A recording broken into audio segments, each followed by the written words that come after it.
One of the things I really believe in sales is it's absolutely vital that we make specific recommendations to our prospects. After all, we are the experts.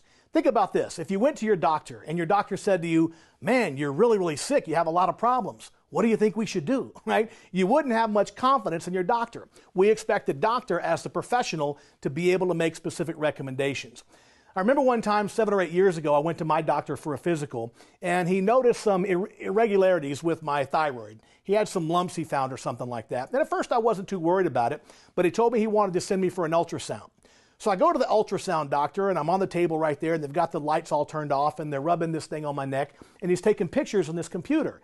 Every time he would take a picture, he would kind of say something like, wow, that's a big one, right? And so after a couple of minutes, I'm like, dude, what are you seeing on there? He goes, well, I can't talk to you about the results. I got to send you this. The radiologist has to talk to you, right? So another doctor. So a couple of days later, I meet with that doctor, and he says, we have some abnormalities. We have some things going on with your thyroid. So he sends me back to my first doctor, and I said, hey, what's going on? He goes, well, I'm not really sure. I'm going to send you to another doctor.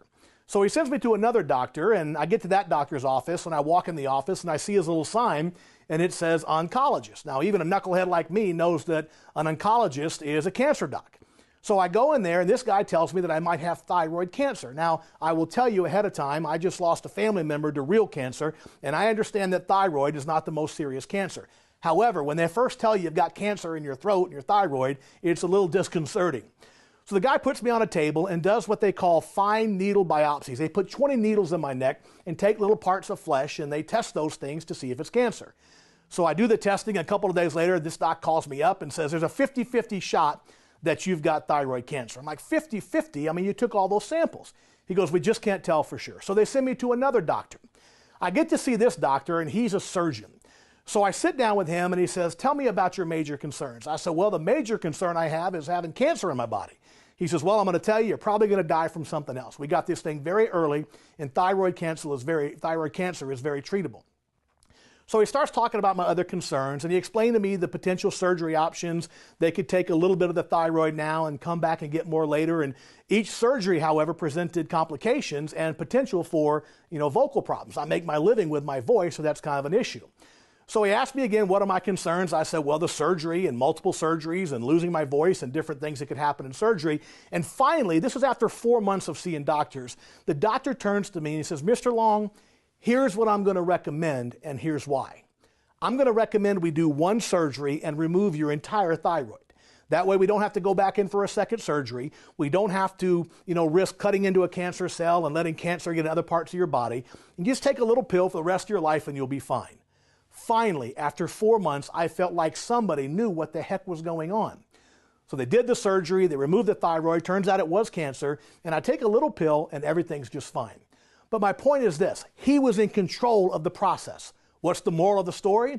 Well, sometimes your prospects are confused and worried and overwhelmed, just like I was. So it's important that you take control and make it simple for them. Demonstrate that you're the expert and you know exactly what to do. Tell them exactly what you recommend and why you're making that recommendation. Then, of course, ask for the order. Will you trust me with these recommendations? Your closing sequence should include an explanation of the available solutions, a recommendation for the appropriate solution, an explanation of your recommendation, and a reminder to the prospect about the emotions they're going to experience after they make this purchasing decision. Also a reminder of your guarantee of service and satisfaction, and then of course asking for the order. All it takes is preparation, courage, and confidence. Asking for the order, will you trust me with this recommendation? At that point, wait as long as it takes for your prospect to respond. Get comfortable with the silence, and do not become disappointed if the prospect raises some objections here. Be ready to hold your prospect accountable by using the 3 most powerful words in sales. Earlier, you said. One of the things you have to remember is that at the end of the sales hallway, in the closing sequence, the time for argument and debate is over. If you have to try to prove a point with your prospect, you're going to lose that argument. The reality is tension is a natural part of the sales process. If there's no tension, that means you're not asking the tough questions. You're not even asking for the order.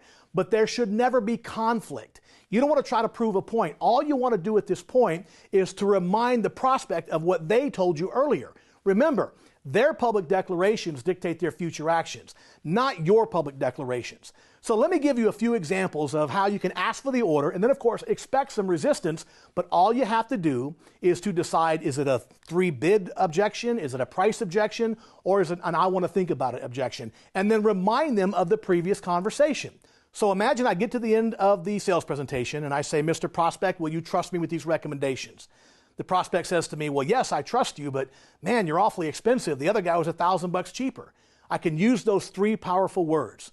Mr. Prospect, earlier you said that you agreed with ABC Industry Trade Journal that price was not the most important consideration in your decision. Has that changed in our time together? Well, no, nothing's changed. It's just a lot of money. I didn't realize you were going to be more expensive. I just acknowledged their objection. I understand, Mr. Prospect, but with your permission, what do you say we start the paperwork? You see, you don't have to chase the rabbit down the hole. When they give you the price objection, you simply remind them of what they said about price a half an hour or an hour earlier. At that point, they're going to feel some anxiety and they may say whatever they're going to say. Don't respond to it. Just when they finish, nod your head and acknowledge it and say, great, with your permission, let's start the order, right? Let's do the paperwork. Let's get you an installation date, whatever it is. Let me give you another example. I get down to the end and I say, Mr. Prospect, will you trust me with these recommendations? Oh, I trust you, but I got 2 guys coming tomorrow from different companies to get additional bids. I can use the 3 most powerful words.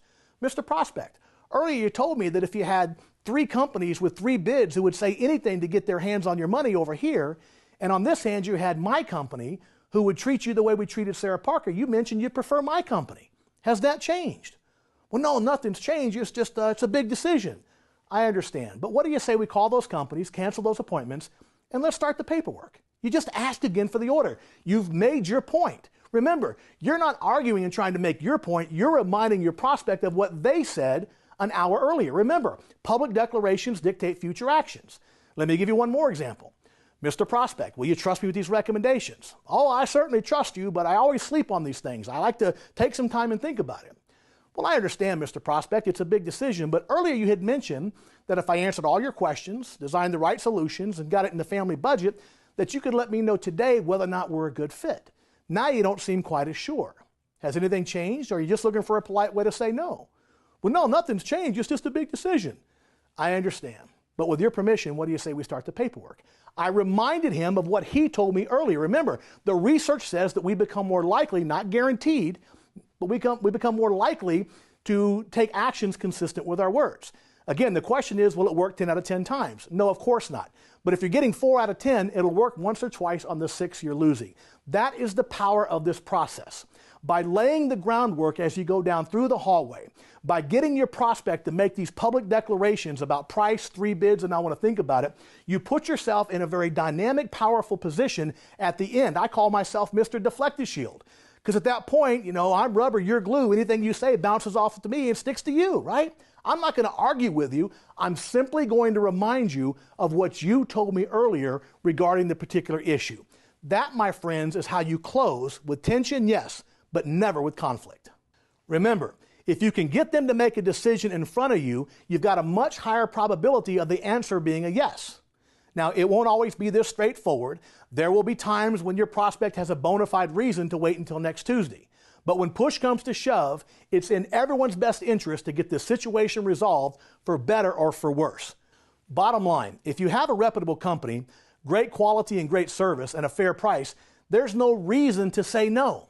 All you have to do is remind the prospect of what they said and agreed to, and keep asking for their business in a respectful and polite tone. Remember that humans are inclined to postpone spending their money. It's just natural. Whatever the prospect's final decision, you'll be free to move on to new opportunities using the principles of consistency. You'll have the highest probability for success because your prospects will be inclined to act in a way that's consistent with the public declarations they made to you. Be invincible. Don't have skinny kids. I want to remind you of a story from Napoleon Hill's classic book, Think and Grow Rich. There's an entire chapter in that book called 3 Feet from Gold. It's about a young man named Darby who left Maryland in the 1860s and 1870s, and he came out west to find his fortune in the gold and silver mines. He sold everything he owned, he borrowed as much money as he could, and he went west to make his fortune. When he got west, he went and he bought the mining claim for a piece of property and went up there for 6 months and dug for gold. After 6 months, he ran out of food, he ran out of money, he ran out of patience. So he comes back down to the city and he sells the mining claim back to the guy he bought it from, and he goes back to Maryland. Well, the guy that now had the mining claim had a habit of always going and following up on these guys just in case they missed something. Well, he went up with a geologist, and within a matter of a very short amount of time, they tapped into one of the largest gold veins in mining history. Now, when Darby found out that they hit this gold mine on his old mining claim, of course, he was upset. But when he found out where they hit it, he was devastated. You see, they found that gold mine just 3 feet from where he stopped digging, and thus the classic tale, 3 feet from gold. Listen, in sales, you get paid nothing for the first 90 minutes or 2 hours. You get paid for what you do in the end. You get paid in the end when you're 3 minutes from gold, because what you do in the last 3 minutes in sales determines your financial future, where you live, where your kids go to school, when you retire, how much money you have in the bank when you retire. All depends on what you do in the final 3 minutes of a sales process. So you're 3 minutes from gold. Don't give up. Don't break weak. Finish the deal.